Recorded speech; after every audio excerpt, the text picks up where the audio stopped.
ọmọ Yorùbá àjìjàgbara ọ̀tá kú àwáyé a wà nílùú Ọ̀yọ́ báyìí àwọn ìyá wa fi yé wọn pé àwọn ò dìbò mọ́ wọ́n sọ pé àwọn ò gbádùn Nàìjíríà mọ́. àgbádùn àdìgbò wọn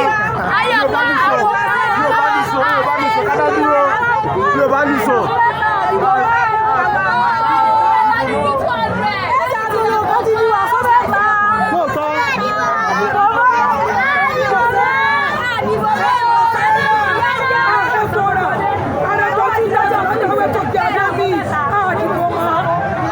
Yorùbá nation ẹ má yẹ káwọn máa parọ́ fún yín pé àwọn máa tọ́ epo ní 45 naira per litre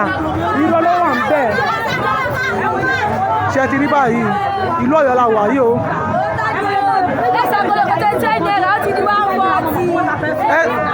ẹ sọ̀rọ̀ sókè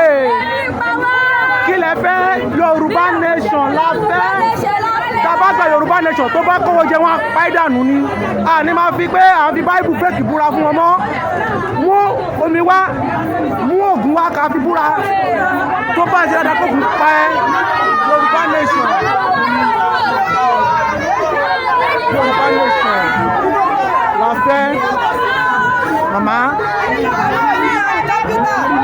kápítà tí gbogbo Ọ̀yọ́ wa yìí kọ́ tẹ́ wa lọ́rùn ló bẹ́ẹ̀ kí ní bí ọ̀dà ṣé tó bá fún yín ní 2000 kẹ́ dìbò fún wọn ṣé tó máa dìbò fún wọn.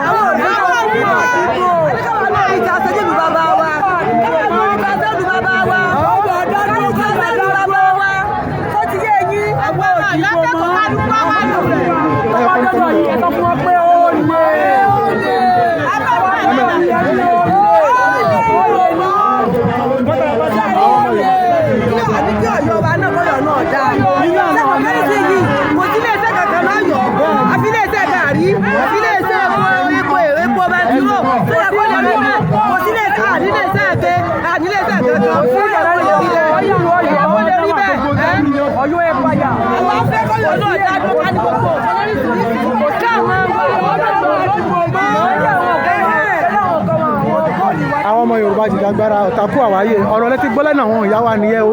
àwọn aráàlú Ọ̀yọ́ wọ́n ní ó ti sàn wọ́n ní Yorùbá títọ́ láti dá dúró dáhùn náà dẹ̀ ń sọ fún wọn wọ́n ti mọ òótọ́ ọ̀rọ̀ báyìí nǹkan tó tó ó máa ṣẹ́kù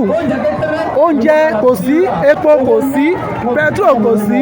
Yorùbá nation ló lè ṣe é ẹ jẹ́ ká ronú o Yorùbá ronú o ẹ má yẹ kó yín àmàsópa ẹ má tó máa dìbò fún wa 2023 Yorùbá nation ló kàn o ọ̀tá kú àwáyé Yorùbá nation ló gbọ́.